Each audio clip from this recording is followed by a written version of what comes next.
네, 반갑습니다. 투자의 맥을 정확히 짚어드리는 맥점 코치입니다. 자, 오늘 우리 대형통신 좀 제가 우려했었던 그 상황이 좀 이제 발생한 건데, 자, 물론 이제 대응점에 대해서 뭐 어제도 지금 며칠 전부터 제가 계속적으로 이 급락에 대한 부분을 좀 경고를 많이 해드렸습니다. 그리고 오늘 제가 말한 그 기준선도 그죠? 유지를 해왔던 이 기준선도 결국은 좀 깨져버렸기 때문에 뭐 이 하락을 좀 피하시라고 일단 단체 문자도 좀 보내드렸지만 혹시라도 문자를 못 받고 대응을 못 하시는 분들이 계실까봐 제 영상을 좀 보고 피하실 수 있는 분들은 좀 피하시라고 정말 제가 해드릴 수 있는 그 부분은 좀 전부 이 영상으로 제가 전달을 해드리고 있는 건데, 제가 왜 그토록 좀 자세하게 이 모든 그 시나리오를 좀 말씀을 드리고 좀 경고를 해드린 건지, 어제 영상만 보셨어도 대응을 한데 정말 많은 도움이 되셨을 건데, 자, 일단 짧게 확인하고 오겠습니다. 거래 정지, 뭐 폭탄 돌리기, 뭐 코끝이 보인다라는 뭐 영상을 올려드렸는데, 자, 영상 보시면 수반되는 수급들이 테마로 쓸 때 나오는 건데, 그래서 광전자가 거래 정지되니까 뭐 빛가전자가 그 다음에 이제 거래 정지가 됐죠. 빛가전자가 거래 정지가 되니까 오늘 뭐가 갔어요, 여러분들? 비샘전자가 갔습니다, 그죠? 근데 대한강통신 순서가 올 줄 알았는데 아직 안 오는 거예요. 한 번 이 올 법도 했거든요. 그래서 기준선도 이탈도 안 돼서 기대를 해보긴 했는데, 이제는 이제 너무 풍선들이 많이 돌았어. 폭탄이 뭐 어떻게 됩니까, 여러분들? 시간이라는 게 있잖아요. 그러니까 뒤에 받으면 받을수록 터질 확률이 크단 말이에요. 그래서 이게 터지는 시점에 받게 되면은 그게 같이 무너질 수도 있다는 거예요. 그러니까 이 바톤이 안 올 수도 있다. 이 동양 고속의 차트를 제가 비교를 해드리면서 그 풍선 돌리기의 끝은 이 급락이라는 거를 계속 이야기를 해드렸는지, 좀 아무쪼록 이 대한강통신 좀 모두 다 잘 대응을 하셨길 좀 바라고요. 일단 우려했던 하락이 나온 겁니다. 뭐 정확히 이탈이 발생한 거죠. 그럼 이 대한강통신 이대로 끝이 나느냐? 네, 그건 아닙니다. 엄청나게 이 수급이 쏠린 종목인 만큼 이제 이 1차적 하락이 진행이 되는 건데, 이 하락에 대한 이 반등 역시 아주 좀 강하게 발생할 건데, 혹시 대응을 못 하셨다고 하면 오늘 내용 집중해서 잘 들어주시길 바랍니다. 본격적인 설명에 앞서서 오늘 영상의 시청료 아래에 좋아요 한 번씩 부탁드리고요. 빠르게 설명 들어가서, 먼저 테마주들은 일단 이 대장에 대한 흐름을 좀 따라갈 수밖에 없습니다. 제가 괜히 광전자에 대한 이야기를 해드리는 건 아니에요. 다 연관성이 있기 때문에 해드리는 건데, 그래서 이 대한광통신 설명 전에 좀 짧게 말씀을 드리면 똑같은 거죠. 고점권에서 이 세력들의 엑시트, 그래서 여러분들에게 이제 설명을 해드렸던 게 이 5일 이동 평균선과 이제 이격이 벌어지는, 그러니까 즉 시가를 엄청나게 높게 띄우는 그 날이 있을 거다. 이걸 좀 분명하게 말씀드렸죠. 그리고 시가를 높게 띄우고 시작을 해서 살짝 고가를 높여주다가 그 시가를 깨는 그 흐름이 진행이 되면 그게 이제 엑시트에 대한 신호다. 그걸 좀 명확하게 계속적으로 강조를 해드렸어요. 그러면서 제가 말한 대로 오늘 시가가 이제 23%대 시작을 해줬고, 그리고 26%, 그러니까 3% 정도 살짝 들어 올려준 거죠. 살짝 들어 올리는 척 하면서 시가를 깨면서 미친 듯이 이제 급락으로 전환한 흐름이 그대로 나와준 겁니다. 혹시나 이 하락에서 추격 매수를 하시는 분들이 계실까봐 이 흐름에 대해서도 제가 이야기를 자세하게 해드린 거죠. 일단 대응 잘하셨으라 믿습니다. 자, 그럼 이미 하락은 발생했습니다. 자, 제가 이 과거에 경고를 해드렸던 게 무엇이 중요하겠습니까? 주가와 시간은 이제 흘러가고 당연히 이 앞으로에 대한 이 흐름이 정말로 중요한 건데, 그래서 지금은 이 대한강통신 이 반등 시점이 상당히 중요하다는 거죠. 그래서 이 반등에 대한 시나리오를 제가 말씀드리도록 하겠습니다. 일단 중요한 가격은 두 가지입니다. 뭐 이건 역시 뭐 광전자랑 좀 같이 비교를 하면서 말씀드릴게요. 자, 일단 광전자 같은 경우는 상당히 하루 만에 이제 고점에서 밀린 거기 때문에 60%가 급락한 거예요, 얘는. 그러니까 미친 거죠, 급락이. 그래서 딱 12,300원 보시다시피 갭라인에서 딱 종가를 마감을 했어요. 보통 하한가를 닫아버리면은 추가 하락적인 부분을 생각을 하는데 이렇게 좀 열어뒀다라는 거죠. 그래서 내일 시가를 이 5일선 위로 띄우면서, 그러면서 장중에 이 기술적 반등이 진행이 될 수가 있습니다, 여러분들. 일단 이거를 이 1번에 대한 시나리오이기 때문에 좀 잘 기억을 해주시고, 근데 그게 안 나오고 아니면 반등이 살짝 나왔다 또 깨지는, 저점을 깨는 파동이 나온다고 하면 그럼 이 10,000원대 초반일 거예요. 그러니까 이 1번에 대한 반등이냐 이 2번에 대한 반등이냐의 차이죠. 이 두 가지에 대한 시나리오를 이제 이 대한강통신이 대입을 해보면, 대한강통신은 그럼 1번의 시나리오라고 하면은 얘도 마찬가지죠. 10일 이동평균선 위에서 시가를 만드는 거예요, 여러분들. 그래서 이 반등이 나오는 경우가 되겠죠. 근데 여기서 이제 핵심이 되는 건 뭐냐면, 여러분들 이탈이 발생했잖아요. 그러면 어떻게 되냐면 이제 저항으로 발생하는 겁니다. 저항으로. 그러니까 이 가격대 위로는 올라오기가 쉽지 않다는 거예요, 반등이 나오더라도. 그래서 이 반등에 대한 부분이 진행이 되더라도 이게 고점을 치는 그 추세에 대한 파동으로 가는 게 아니라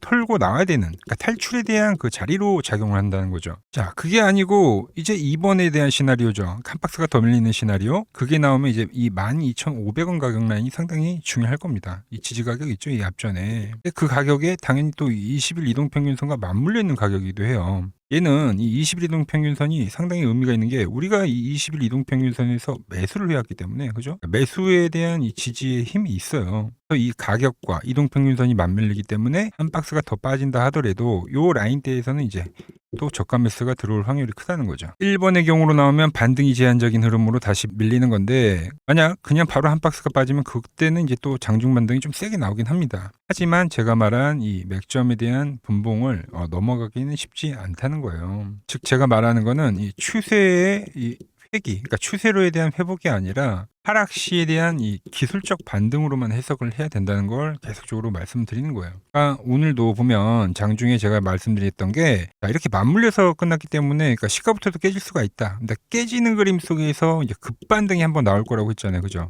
근데 이 급반등이 나오더라도 혹시 깨지는 걸 못 보고 제 문자를 좀 늦게 보셨거나 아니면 대응이 늦게 하셨던 분들도 이 강반등이 나올 때도 그때는 털어라고 했던 것처럼, 그죠? 그리고 나서 또 추가 금방이 떨어졌죠. 마찬가지로 여기서 뭐 한 박스가 더 밀리고 반등이 나오든 바로 반등이 나오더라도 어쨌든 이 저항으로 작용할 확률이 크다는 겁니다. 자, 그리고 여러분, 이렇게 정말 이 엄청나게 급하게 급등으로 나온 이 포물선에 대한 상승은 이제 이러한 음봉이 발생 하나가 크게 뜨게 되면은 이 투심 자체가 이제 꺾여버린 거예요. 이게 다시 추세로 회복을 한다 하더라도 여기서부터는 이제 시간이라는 게 분명히 걸립니다. 급하게 올랐었던 만큼 그 쉬어감이 우리가 생각했던 것보다는 좀 더 길게 진행이 될 수 있다는 거죠. 하나 좀 비교를 해드리면 뭐 우리 기술 같은 거겠죠. 우리 기술. 자, 우리 기술 역시도 제가 이 3만 원 가격대에서 이제 엑시트에 대한 이야기를 하면서 그때 똑같이 설명을 했던 게, 급하게 올랐었던 종목이기 때문에 여기서부터는 조정이 발생이 되는데 그게 이제 시간 조정으로 나온다고요. 그죠? 그러니까 지루하게 하락을 하면서 시간을 끄는 거죠. 항상 고점에 대한 거는 뭐 징후가 비슷합니다. 말씀드린 뭐 피레침 음봉으로 발생을 하던가 아니면 뭐 이러한 섬골형이겠죠. 그죠? 대한강통신도 일단 투심이 꺾였기 때문에 시간이 걸릴 수 있다는 이야기를 해드리는 겁니다. 물론 제 영상을 꾸준히 봐오신 분들이야 잘 대응하셨을 거라고 믿어 의심치 않지만, 아직 혹시 이 대응을 못하셨다면 제가 그리는 이 기술적 반등 구간 있죠. 이 구간을 꼭 탈출의 기회로 삼으시기 바랍니다. 제가 이렇게 좀 자세하게 시나리오를 좀 짚어드렸지만 좀 그 타점이 잡기 어렵다고 하시면 제가 여러분들에게 예고를 해드렸던 것처럼 저 역시 이 기술적 반등을 지금 노리고 있는 상태이기 때문에 그때 제가 또 이 매수를 할 때 문자를 보내드릴 테니 어려우신 분들은 이 아래 번호로 문자 한 통 남겨주시고요. 그리고 저와 함께 이 하락을 좀 잘 피하셨던 분들도 제가 이제 예고를 해드렸던 것처럼 하락이 깊을수록 이 반등 역시도 상당히 좀 강하게 나오기 때문에 이 부분을 우리가 또 놓칠 수 없습니다. 저희 반등 역시 좀 짚어드리겠다고 약속을 한 만큼 문자 받아보실 분들은 이 아래 번호로 몇 점이라고 문자 한 통 남겨주시면 제가 여러분들 번호 다 저장을 해뒀다가 이렇게 좀 중요한 그 맥점이 올 때 단기거래에 대한 맥점이 되겠죠.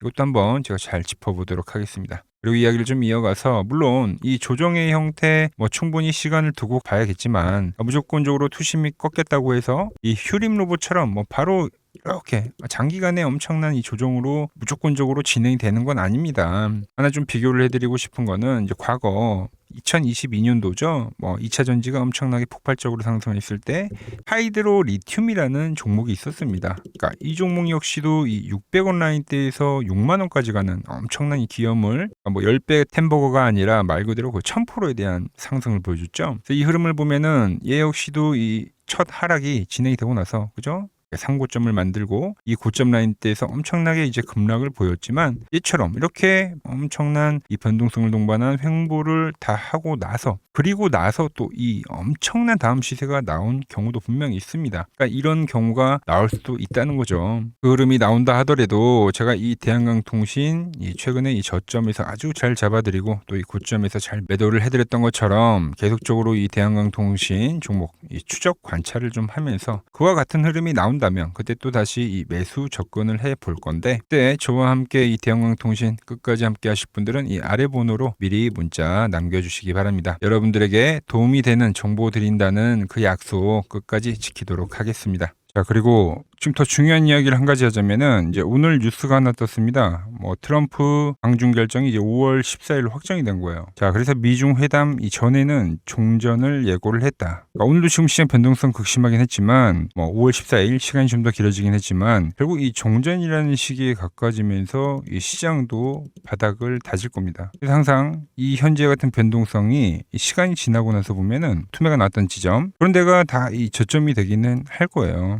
자, 그런데 제가 이 뉴스를 왜 보여드리냐면은 종전에 대한 예고도 있지만 자, 트럼프가 방중 시에 이제 이슈가 되면 뭘까요? 대북주죠, 대북주. 제가 왜 그렇게 생각하는지 말씀드려 볼 테니까 끝까지 집중해 주시기 바랍니다. 여러분들에게 이 도움이 될 수 있는 좀 정보를 말씀을 해드려야 될 것 같은데 그래서 이 현재 시장에서 우리가 주목해야 할 제가 이 핵심 종목을 하나 가지고 왔습니다. 자, 여러분 항상 이 시장에서 이러한 이 위기는 분명 존재했습니다. 하지만 그 위기 뒤에는 항상 기회가 뒤따랐다는 거죠. 자, 차트를 보면서 한번 설명을 해드리면 자, 제가 이 코스닥 제가 보는 이 맥점 차트로 이 파란 밴드에 터치를 할 때마다 그때마다 이 주도 업종에 대해서 여러분들에게 좀 설명을 해드렸죠. 그래서 이 처음에 800포인트를 넘어가기 전에는 제가 여러분들에게 이 바이오주들의 상승을 이야기했습니다. 자, 보시면은 4개월 전에 이 ABL 바이오라는 종목을 이야기하면서 이 시총 10조가 바로 갑니다 라고 말씀을 드렸죠. 자, ABL 바이오 전일 시가총액이 10조네요. 그러면서 이 지수 상승 시기에 맞춰서 이 ABL 바이오가 12만 원인 게 이 25만 원까지 급등을 한 겁니다. 그죠? 이 파란 밴드에 대한 지지를 이야기를 하면서 자, 그리고 코스닥이 이 850포인트 이 두 번째 파란 저점이 찍혔을 때는 그때는 이제 이 로봇주에 대한 이야기를 했습니다. 로봇주. 자, 보시면 이 3개월 전에 여러분들에게 클로봇이라는 종목을 말씀드렸죠. 그때도 이 850포인트에 대한 거를 제가 계속 강조를 해드렸고 그때 이 클로봇이 이 노란 밴드 이 4만 원일 때 여러분들에게 말씀드렸던 거예요. 그러면서 이 지수가 상승을 하면서 클로봇도 이 8만 원대까지 상승을 해줬죠. 딱 요때입니다. 요때. 자, 그 뒤에는 제가 이 1000포인트에 대한 돌파를 말씀드리면서 그때 이제 이 우리 기술과 이 한미 반도체 즉 이 반도체 부품주에 대한 이야기와 이 에너지에 대한 이야기를 했죠. 그러면서 이 한미 반도체는 우리 10만 원 라인에서부터 이 33만 원대까지 급등을 보여줬고 우리 기술 역시 이 5천 원 라인 때부터 수직 상승하면서 벌써 이 2만 5천 원까지 도달을 했습니다. 엄청난 폭등을 만들어냈다는 거죠. 공통점이 뭡니까? 지수의 하락 그 막바지에서는 다음 이 주도주가 생기거나 이 새로운 테마가 형성이 되었다. 이번에도 마찬가지죠. 이번 조정기가 마무리가 되면 나오는 거는 이 새로운 테마와 주도주입니다. 그래서 오늘은 제가 그 이야기를 좀 해보려고 하는 거예요. 자, 저는 이 다음 테마는 여러 테마들이 물론 발생하긴 할 건데 제가 주목하는 거는 이 대북주입니다. 대북주. 이 대북주는 매번 테마가 형성이 될 때마다 성격이 좀 달랐습니다. 먼저 이 과거에는 이 금강산 관광이 열리면서 이 관광주들로 해서 수급이 엄청나게 발생했고요. 그 다음에는 이 철도에 대한 유라시아죠. 유라시아 철도에 대한 이야기가 나오면서 철도주들이 엄청나게 급등을 했어요. 그리고 이 개성공단이 만들어지니까 이제 거기에 상주에 있는 이 개성공단 관련주들이 아주 난리가 났죠. 매번 발생했던 테마이긴 한데 그때그때마다 성격이 달랐다. 자, 그리고 트럼프와 이 김정은이 18년도에 싱가포르에서 만났죠. 그때는 이 비료주들 그리고 이 모든 섹터들이 전체적으로 상승을 하는 움직임이 나왔습니다. 자, 그런데 이번에 다시 한번 이 대북주에 대한 움직임을 우리가 예의주시해야 된다는 거죠. 자, 이미 시작을 한 종목도 있습니다. 최근에 이 트럼프가 김정은 이야기를 꺼낼 때마다 올라왔던 게 이 코데지 컴바인이죠. 이미 시작을 했고 이 밴드에 대한 지지를 받으면서 이번 투매에서도 밴드에 대한 지지를 받으면서 대장에 대한 역할을 하고 있다. 그런데 제가 이미 올라온 거를 말을 한 사람이 아니죠. 저는 이 이란과에 대한 전쟁이 마무리가 되면서 이 트럼프에 대한 다음 행보는 이 로켓맨을 향해 갈 확률이 지금 매우 크다라고 보고 있습니다. 자, 트럼프 입장에서는 이것보다 정치적으로 이 트럼프에 대한 이미지를 개선할 만한 게 없어요. 여러 가지에 대한 이 시나리오들, 퍼즐들이 맞춰지고 있는데 그래서 설명을 좀 해드리면 저는 이 대전환의 서막이 지금 현재 열리고 있다고 보고 있습니다. 최근 흐름을 보자고요. 먼저 우리가 볼 수 있는 거는 이 김정은에 대한 전략적 분리를 볼 수 있습니다. 최근에 이 한국은 적이지만 이 미국은 뭐라고요? 이 대화에 대한 상대라고 표현을 했죠. 대한민국을 제1의 적대국으로 규정을 하면서 긴장을 좀 높이는 듯 보였으나 이는 우리가 생각을 할 때 역설적으로 이 미국과에 대한 이 협상력을 높이려는 이 김정은의 전략이죠, 전략. 즉, 이 한국을 배제하고 미국과 직접 판을 짜겠다는 이 통미봉남의 현대적 변용이라고 볼 수가 있습니다. 언제든지 이 미국과는 급격한 이 대화 국면으로 전환이 될 수 있는 이 비즈니스적 밀당이라는 거죠. 자, 그리고 두 번째로 이 트럼프를 보자고요.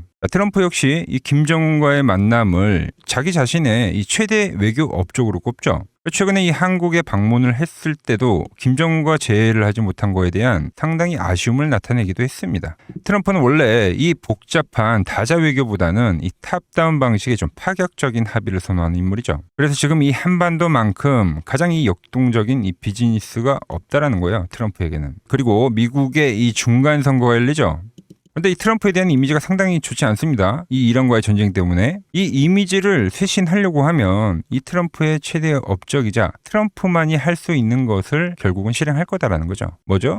이 로켓맨과의 대화. 이것만 한 게 없다는 겁니다. 우리 정부 역시 이 대북 관계의 갈등 해소는 상당히 오랜 기간 동안 이야기를 해온 겁니다. 현재 이 정부가 강력하게 추진하고 있는 게 뭡니까? 이 기업 밸류업이죠. 그리고 이 MSCI 선진국 지수의 편입이라는 이 목표를 달성하기 위해서라도 이 대북과에 대한 이 리스크에 대한 관리는 무척이나 중요합니다. 자, 사실상 이 국내 증시가 이 저평가, 즉 이 코리아 디스카운트의 가장 근본적인 원인이 뭡니까? 바로 이 북한과의 지정학적 리스크죠. 이게 해결이 돼야지만 이 증시 전체가 리밸류에이션이 일어나기 때문에 여야 막론하고 이 대북과의 관계를 이 해결해야 되는 숙제와 같은 거다라는 거죠. 그리고 과거 이 짐 로저스라는 세계적인 투자 건물이죠. 짐 로저스가 강조를 했던 게 뭡니까? 자기의 이 전 재산을 걸 가치가 있는 이 마지막 기회라는 단어를 쓰면서 이 북한에 대한 이야기를 했죠. 그때 이 짐 로저스가 강조를 했던 거는 우리나라와의 이 통일론이 아닙니다. 이 개방에 대한 파급력에 집중을 한 거죠. 자, 생각을 해보세요. 가장 이 폐쇄적인 국가가 북한인데 이 북한이 열릴 때 발생하는 이 에너지에 대한 그 총량, 그거를 이 짐 로저스가 이야기를 했던 겁니다. 자, 현재 대북주는 이 단순한 이 정치적 테마를 넘어서 지금 이 글로벌 리더들에 대한 이 의지, 그리고 이 물류혁명에 대한 혁명, 특히 이 자본에 대한 논리가 맞물리는 상당히 변곡점에 와 있다. 주식이란 건 그렇습니다. 언제 가장 파급력이 있습니까? 없던 게 발생하면 그 파급력이 상당히 강력하죠. 가장 어두울 때 해 뜨기 직전이라는 말처럼 현재 이 냉기류들 있죠. 이걸 역설적으로 생각을 하면 이 개방에 대한 그 파도가 밀려오기 전에 이 썰물일 수가 있다는 이야기입니다.